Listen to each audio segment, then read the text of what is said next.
Hey everyone, I'm Missy. Today I'm going to talk to you about a little journey that led up to a moment where I felt my best. So my journey starts in 2020. This is when I started my college career here at COS.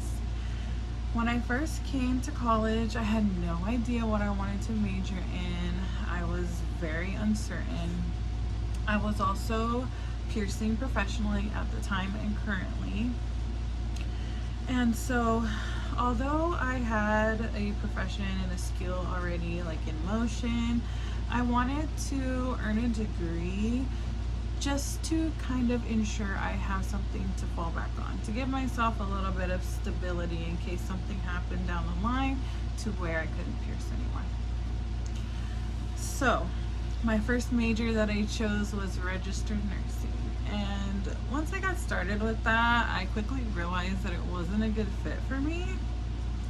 And after that, I kind of just changed my major a bunch of times. Like, I couldn't even tell you what I changed it to because I don't remember, because I did it so many times. So I decided on something, not sure what it was. I'm still working, doing my piercing thing and working through my prereqs and all that. And I get to a point in piercing where I don't have enough time at the shop, so I decide to drop out.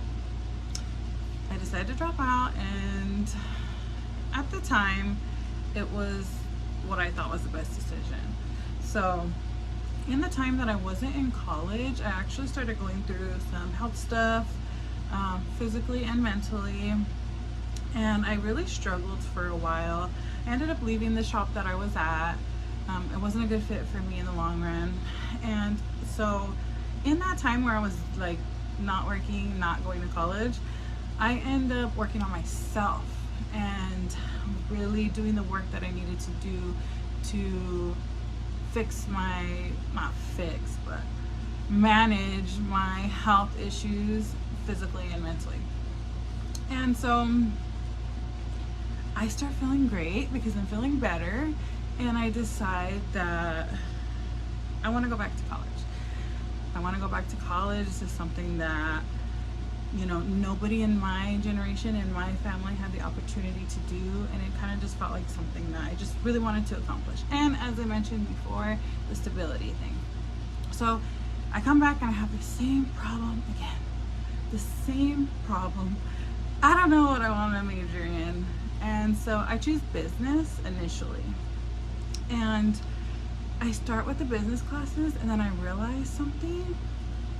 I realize that it's really boring.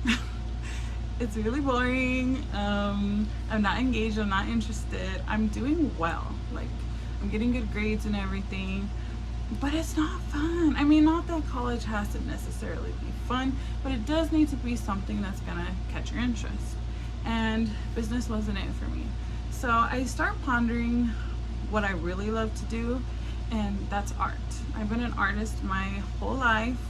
I like to create in any shape and any form, and I dabbled with the idea before of getting an art degree, but anytime that I would bring it up, it was like negative feedback all the time. Like, what are you gonna do with that?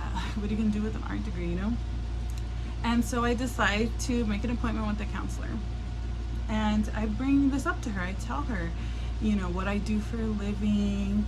I tell her about my love of art. I tell her that I've struggled so much to like find something that suits me and that fits me.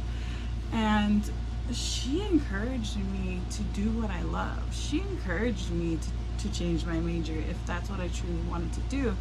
And she told me, like, you already have a skill set, and you know, you're working on that now, and you're settled and you're good in that area. So do something that you love. Like, if you want to do art, then do art. And in that moment I said, you know what, let's do it. Let's do it. Let's change my major right now, right this second, and let's get started, you know?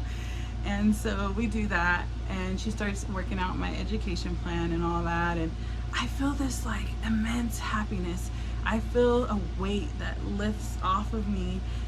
Like, I can finally be myself. I can be my true, authentic self, and I could do what I love. Yeah, it's kind of like I don't necessarily know what I'm gonna do with art yet. I do have a few ideas in mind, but just hearing all the classes that I need to take and speaking with the counselor about it, I just felt such happiness, the happiest I've ever been in my college career. And in that moment, I feel I was at my best.